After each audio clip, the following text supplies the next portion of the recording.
Bueno, vamos a dar inicio al octavo módulo del seminario de planificación, del seminario de especialización en planificación urbana ambiental.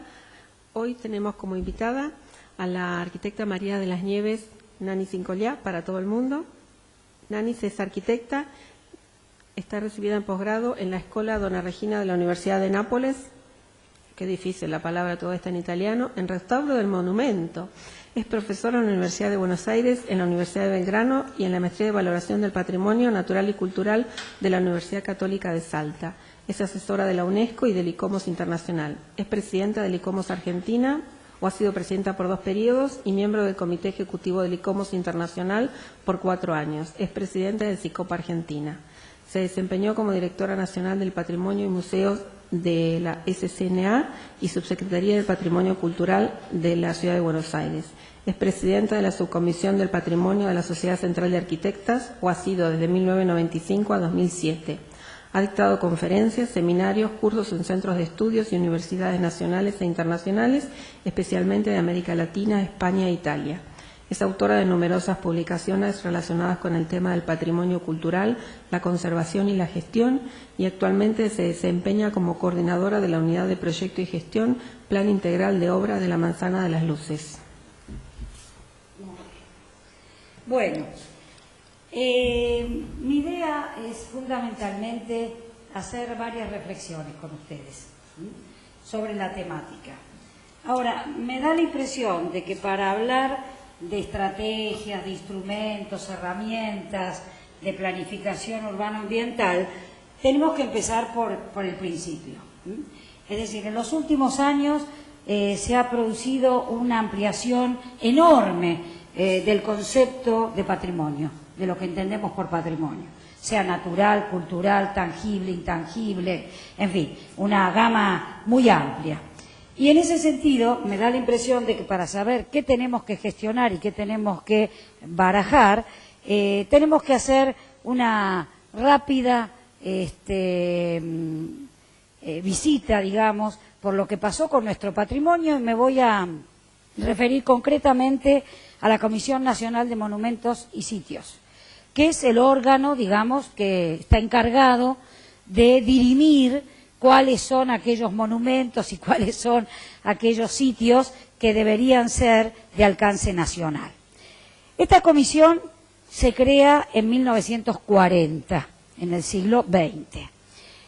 Y obviamente al principio, remontémonos a las décadas del 40 del siglo XX, el concepto de patrimonio era totalmente direccionado, era, les diría yo, sesgado. Piensen ustedes que esa comisión en donde estuvo Busquiazo, donde estuvo Levene, lo primero que ensalzó fue aquello que tenía que ver con lo histórico, aquello que era antiguo. Es así como las primeras declaraciones, si ustedes se fijan, la Casa Histórica de Tucumán, que entre nosotros no tiene ni un pedacito original, esa es la verdad, el Palacio de Urquiza, en Entre Ríos, el Histórico Nacional, la casa natal de Sarmiento, las ruinas de Yapeyú, de la casa familiar de San Martín, o sea, todo teñido o circunscripto a lo histórico, a lo que tenía tiempo, a lo que tenía antigüedad. Muchas gracias. Entonces, fíjense que esto eran los principios, los albores de esa valoración que teníamos en la Argentina de lo patrimonial, de los bienes patrimoniales. Por supuesto, no faltaba todo lo que tenía que ver con lo cívico, los cabildos. Las primeras declaraciones también tocaron a los cabildos. Cabildo de Buenos Aires, Cabildo de Jujuy, Cabildo de Salta, Cabildo de Córdoba. O sea, era la representación de del valor cívico y que no podía ser otra cosa que monumento histórico nacional. Pero también el patrimonio religioso. La comisión tiene desde su fundación una relación muy estrecha, a veces menos estrecha, con el arzobispado. El arzobispado es el dueño, es el que dirime los designios del patrimonio religioso. Y obviamente también, si vamos a las actas primeras de la década del 50, del 60, del 70, diría yo, las iglesias, pero las primeras, las tempranas, de los 40 y los 50, todas las iglesias, catedrales, capillas que se puedan imaginar. Acá estamos viendo Salta, Luján, Córdoba, en fin, Córdoba también, la jesuítica. ¿Pero qué pasó? Perdón, ¿puedo hacer una pregunta? ¿Y es permisivo en la Iglesia al tema del patrimonio? Sí y no. A veces sí, a veces no. Es muy peliagudo a veces, porque como ellos también tienen esa soberanía, tienen que entablar una concertación o negociación que no siempre es fácil. Por supuesto, tratan de que sea todo medianamente, pero no es fácil. ¿Qué pasó? Década del 40, 50, 60. Muy bien. Y llegamos ahora a otra mirada de los valores que ya no las teníamos de puertas para adentro, sino de puertas para afuera. Si la UNESCO saca su convención para la protección del patrimonio natural y cultural, en el 72, y la UNESCO dice, vamos a instar a todos los países para que presenten a una lista del patrimonio de la humanidad tanto bienes naturales como culturales como mixtos. Y además le vamos a decir a los países que traten de hacer un ejercicio profundo de ver cuáles serían los bienes que deberían estar en la lista indicativa de cada país, lo que se llama la lista nacional. Ahora, con la mundialización de los valores, que los valores de universalidad y de excepcionalidad nos los estaban dando otros, es así como la Argentina puede tempranamente, en el año 84, incluir en la lista del patrimonio de la humanidad, como patrimonio natural, las cataratas del Iguazú o el glaciar Perito Moreno. Ya estábamos evaluados por otros, que entendían que estos bienes tenían todos los criterios de universalidad y de singularidad que exige la UNESCO. Lo mismo Península Valdés, se inscribe como bien natural. Pero cuando vamos a patrimonio cultural, las misiones jesuíticas, en la provincia de Misiones. Esta también fue una presentación conjunta porque se presentaron las de Brasil, las de Argentina y las de Paraguay. Cosa que para la UNESCO siempre tiene más fuerza cuando la presentación es regional o binacional o trinacional. No contentos con eso, pocos años después, la Argentina pudo inscribir el Camino de las Estancias. Estos ya son las estancias jesuíticas en Córdoba, las 5 estancias y la iglesia matriz jesuítica. Fíjense qué interesante, porque ya acá hay un avance en lo que luego vamos a desarrollar, que estamos hablando de un conjunto, no solamente de un bien, sino de un conjunto de bienes. Pero también incluimos la Cueva de las Manos, ¿sí? La pintura o el arte rupestre. Muy bien, hasta ahí años 70, 80. Pero el concepto de patrimonio se sigue ampliando, y se sigue ampliando en 3 direcciones. Primero, lo cronológico. Ya no era, como pensaban los primeros directores de la Comisión Nacional, que si no era antiguo no era patrimonio.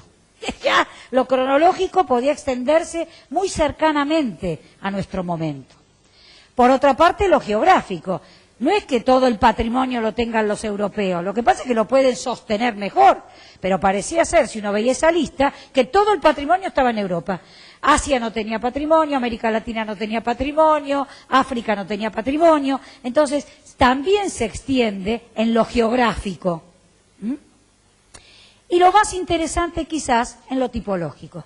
A nadie se le hubiera ocurrido que una estación de ferrocarril podía ser patrimonio mundial. A nadie se le hubiera podido ocurrir que un exmercado sea un patrimonio de la humanidad. A nadie se le hubiera podido ocurrir que un sector de una ciudad como Valparaíso en Chile pueda llegar a ser patrimonio de la humanidad. ¿Por qué? Porque no estábamos acostumbrados sino a lo religioso, las catedrales, todas las cosas más significativas, olvidándonos que hay otro patrimonio más modesto, más sencillo, pero igual de importante. Entonces, el gran cambio viene en estas 3 cosas. Y es así como se empiezan a incluir ciudades históricas, arqueología industrial, patrimonio moderno. ¿Cuántas veces ahora estamos con el patrimonio moderno? O sea, que acá se da una cosa muy interesante, que es la mirada hacia afuera porque queremos estar en la UNESCO y la UNESCO nos evalúa, pero también la mirada hacia adentro. Empezamos a ver nuestro patrimonio desde otro lugar. Entonces, fíjense América Latina cómo despierta con esta apertura. Rápidamente América Latina ofrece ciudades coloniales como Cartagena de Indias, en Colombia, La Habana Vieja, Cuba, República Dominicana, Santo Domingo, Quito, en Ecuador. Todas pasan rápidamente a estar incluidas en la lista del Patrimonio de la Humanidad. ¿Cómo qué? Como ciudades históricas. Antes estaba el Centro Histórico de Roma, el Centro Histórico de Madrid, el Centro Histórico de París. Nunca una ciudad en América Latina. Entonces, esta apertura y extensión del concepto empezó a ayudar. Pero además, fíjense, en la Comisión de Monumentos también se dan cuenta que tenía que estar a la altura de los tiempos. Entonces van acompañando ese proceso de esa mirada más inclusiva. Es así como antes solamente tenían Monumento Histórico Nacional. La iglesia, ¿qué es? Monumento Histórico Nacional. Las ruinas de Yapeyú, Monumento Histórico Nacional. Es como que no tenían otra perspectiva. Rápidamente incluyen bien de interés histórico, bien de interés artístico, ciudad histórica, pueblo histórico, conjunto urbano arquitectónico. Fíjense cómo empieza a ayudar entonces lo que estaba pasando en el resto del mundo. Y acá tenemos, por ejemplo, en la quebrada de Humahuaca, muchos pueblitos que están declarados sitio histórico por la Comisión. Tilcara, tenemos también Cachi, San José de Cachi, tenemos Moisés Ville, primera colonia judía que llega a Santa Fe, tenemos Santo Antonio de Areco, y cantidad de pueblos históricos que también, fíjense, nadie les había reconocido o había esa incapacidad de encontrarle los valores a este tipo de lugares. Ni que hablar del patrimonio industrial. Es decir, para Levene, para los Bosquiazos, ¿cómo va a ser esto patrimonio? ¿De qué me estás hablando? ¿Cómo va a ser un viaducto como el Saladillo en Santa Fe, en Tucumán? ¿Cómo va a ser la CAP, una Cámara Argentina de la Producción con una venta de carne en la Patagonia? ¿Cómo va a ser en La Rioja que transportaba, este transbordador que transportaba de las minas de carbón el mineral? ¿O cómo va a ser un mercado como el de San Telmo en Buenos Aires? Estamos todos locos. Y sí, entendimos que también esto, según la valoración que yo haga, podía ser patrimonio. Y fuimos más allá, porque también lo rural empezó a tener una incidencia enorme en la valoración del patrimonio. Fíjense que rápidamente ingresan a la lista de la Comisión Nacional, por ejemplo, las estancias como la Menéndez Betty en la Patagonia, o por ejemplo cascos de estancias en la provincia de Buenos Aires, o por ejemplo que es un molino, el molino de Forlán en Entre Ríos, o un molino harinero en San José de Jáchal en San Juan. Entonces empezábamos a equiparar, y tengo la Basílica de Luján, la Catedral de La Plata y el molino harinero de San Juan Jáchal. ¿Qué es lo que los separa? Todos son patrimonio, ¿pero qué? La valoración es distinta, obviamente, la valoración. Pero esto es un producto de una revolución agraria y ganadera, cualquiera de estos, que se da en el país y que tiene que ver también con la revolución que se dio en la revolución industrial con los mercados, las estaciones de ferrocarril y demás. Y que hablar del patrimonio moderno. Nadie se le hubiera ocurrido siquiera poner algo del Art Déco, ya no les digo del movimiento moderno. Nunca había nada Art Nouveau, nada Art Déco, nada neocolonial, y el patrimonio moderno se fue instalando, y entonces la Comisión Nacional rápidamente incluyó a la Casa del Puente, a la Casa del Teatro, a la Casa y Estudio de Alejandro Virasoro, al Monumento a la Bandera. O sea, este patrimonio también tenía su cita, al igual que los otros patrimonios que venimos viendo. Bueno, ni que hablar toda la obra de Salamone, este arquitecto ingeniero que hizo cantidad de cementerios, de mataderos, de municipalidades. O sea, para la provincia fue una cosa increíble. Y además toda la obra, yo diría que está en el tránsito de lo que fue el Art Déco y el movimiento moderno. Se ubica en esa década, el 30. Pero también la casa que le pide Victoria Ocampo a su arquitecto preferido, su amigo Alejandro Bustillo, que Alejandro Bustillo le dice, mira, yo porque sos mi amiga, pero yo construyo en estilo, yo soy el arquitecto del Banco Nación, del Centro Cívico de Bariloche, a mí que me venís a hacer esto despojado totalmente. Y lo hace, y hoy es una de las grandes obras del movimiento moderno. Ni que hablar de Testa con ese brutalismo en la década del 60, ni que hablar de este excelente edificio, el primer rascacielos en Buenos Aires, el Cábana. Pero también, fíjense qué interesante, empezamos a poner la mirada en un patrimonio para muchos menor, que yo quisiera saber por qué es menor, es más chiquito, no sé. Entonces, claro, aparecen, fíjense, una miscelánea de las viviendas. La Casa Chorizo es un representante fantástico para entender a la sociedad de Buenos Aires. La Casa Chorizo, esta es la Casa de los Ezeiza, que está perfectamente declarada patrimonio histórico de la ciudad, pero también la Casa de Rentas, de Virginio Colombo, esta expresión del modernismo y del liberty que llega también a la vivienda a gran escala. Pero también la oligarquía, que bueno, mientras estos vivían en conventillos, estos vivían en grandes palacetes. Esa burguesía de los Paz, los Anchorena, que se mandaban a hacer palacios de 60.000 metros cuadrados y eran 3 de familia con 60 para el servicio. Por eso también hace a la radiografía de la sociedad argentina. Estamos viendo el Palacio Paz, hoy Círculo Militar. Pero también esta vivienda, digamos, espontánea, esta vivienda sin arquitectos, esta vivienda hecha por la necesidad, porque ustedes saben que la mayoría de los genoveses que vienen a trabajar en los barcos en la época de Urquiza, justamente se afincan en La Boca. ¿Y qué tenían para construir su casa? Y la chapa que les sobraba, la pintura que les sobraba, era como la arquitectura de la supervivencia. Y por supuesto, la Casa Curuchet, única obra de Le Corbusier en América Latina. Entonces, todo esto empieza a mezclarse y empezamos a darnos cuenta que no podemos ser estrictos, no hay una ley, no hay un mandato que diga esto sí, esto no. Esto lleva a que esa dimensión social empiece a empujar. Y tiene que ver con esta reflexión, ¿no? Yo valoro muchas veces la materialidad. Una obra yo la veo por su materialidad. Y resulta ser que hay mucha gente que piensa que la materialidad no debe ser lo único, sino que también cada obra tiene un mensaje. No es lo mismo el mensaje que da el Cábana a la Casa Chorizo que vimos recién. Entonces, privilegiar también esta posibilidad de qué me está queriendo decir esa obra en ese momento, en ese contexto, en esa situación. Entonces, vamos a recordar lo que dice la Carta de Brasilia, que es un documento que yo se los recomiendo. Dice que los edificios y objetos son portadores de un mensaje social.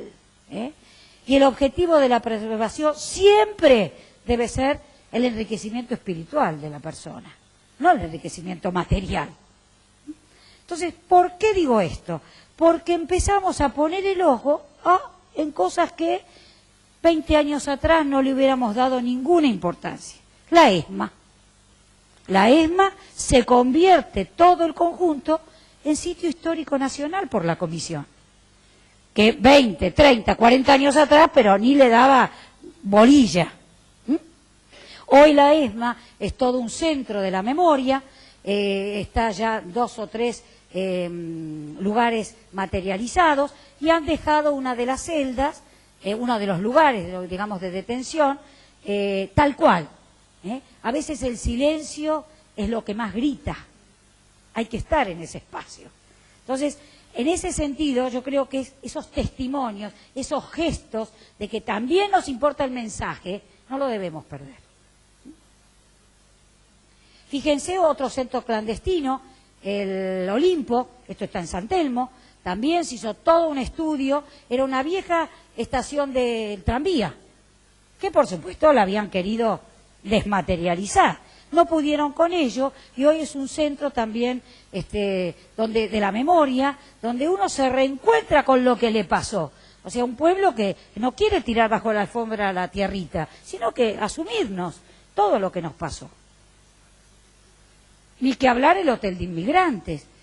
Piensen ustedes, a mí siempre me sigue sorprendiendo que entre 1880 y 1890 llegaron 1 millón de inmigrantes. Y si tomamos hasta la faja del 1920, más de 5 o 6 millones. Hubo momentos en que en la Argentina había más gente de afuera que gente local. ¿Eso qué les da? Un país crisol de razas, un país lleno de lenguas distintas, de tradiciones distintas, de costumbres distintas. Entonces, esto es importantísimo y, sin embargo, se declara Monumento Histórico Nacional no hace mucho. Quiere decir que los que juzgaron antes no veían estos valores del mensaje y de lo que significó ese hotel de inmigrantes para un país crisol de raza como el nuestro.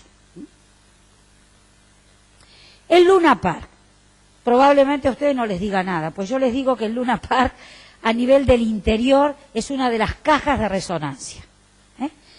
Se estaba por demoler. Porque ¿qué valor tiene el Luna Park? Yo he tenido conversaciones y peleas con arquitectos, colegas míos. Decía, pero Nani, ¿qué le ves al Luna Park? Y digo, mira, probablemente le veo lo mismo que vos. Arquitectónicamente no tiene valor, es una arquitectura menor, pero yo le veo el valor intangible. Que ahí empezamos otra cosa muy importante, que tenemos que ser guerreros para sostener eso.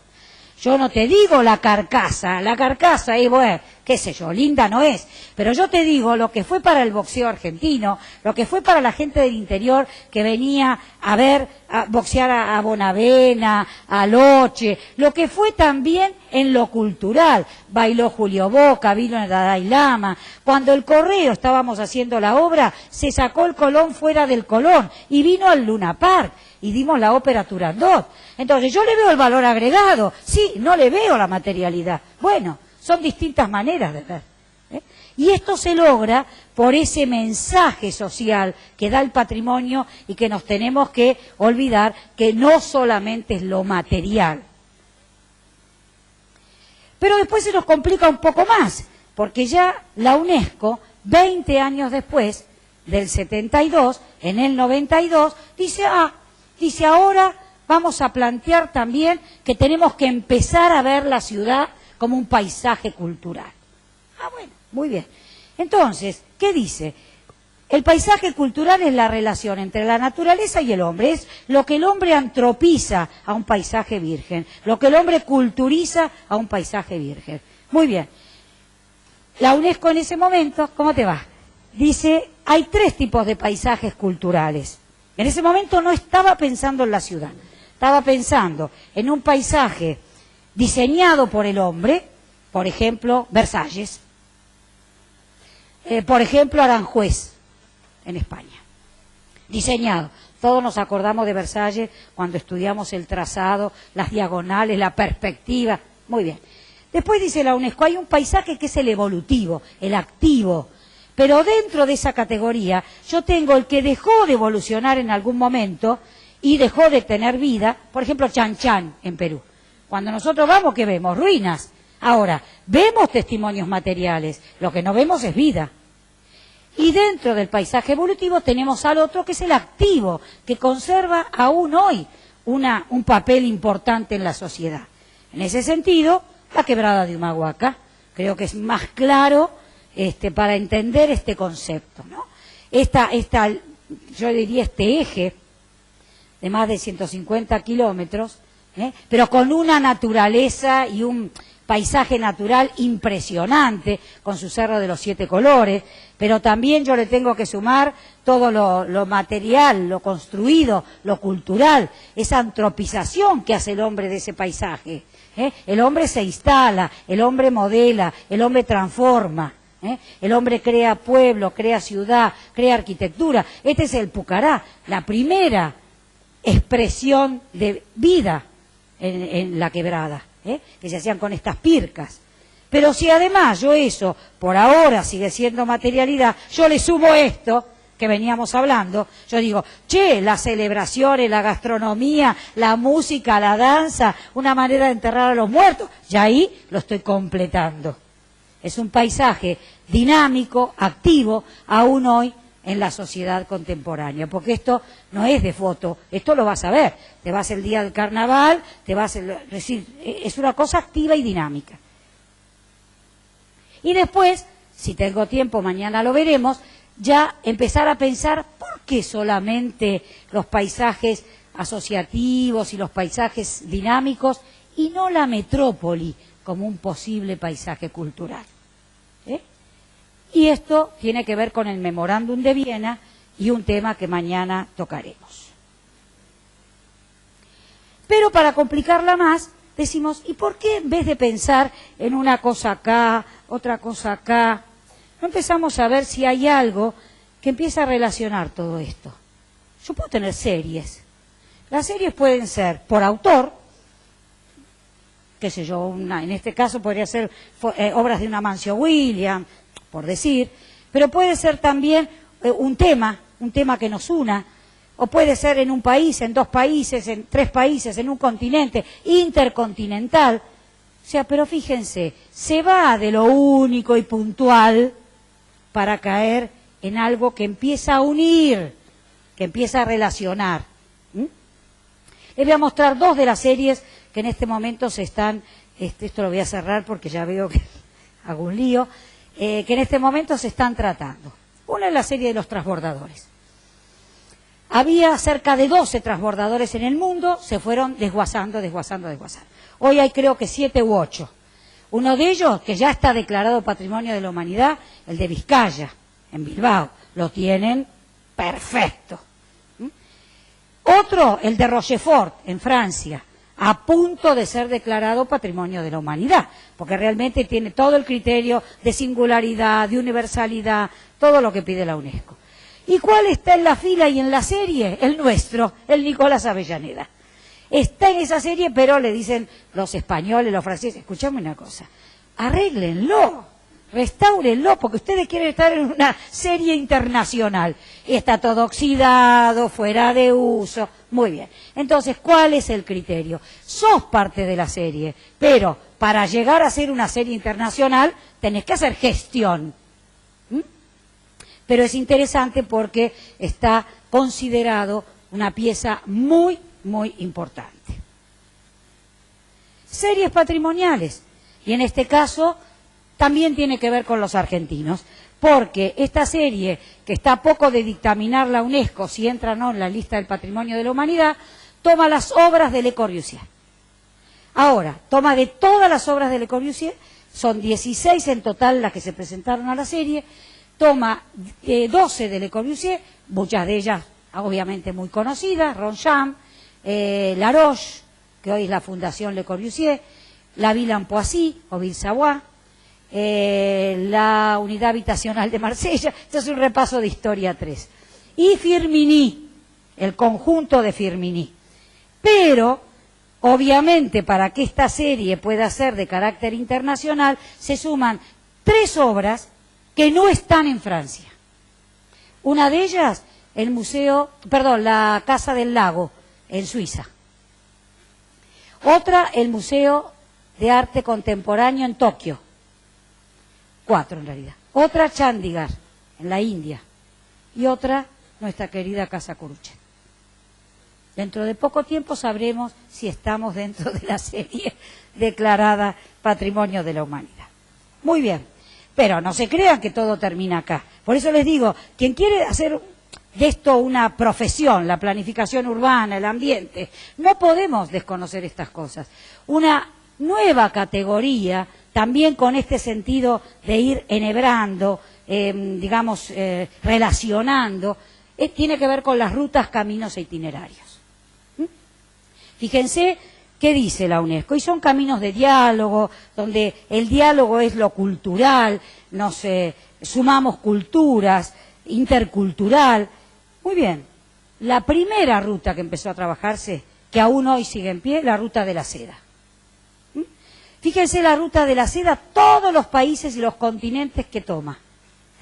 lo que significa esta cultura del diálogo digamos, que toca la economía, lo social y también la ruta de las especias.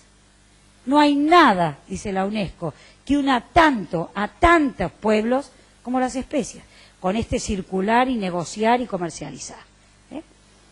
Pero no necesariamente esa. Nosotros somos parte de una ruta cultural, el camino principal andino, Capacñán. Fíjense, toma 6 países, Colombia, Ecuador, Perú, Bolivia, Argentina y Chile. Y solamente en nuestro país 7 provincias. Salta,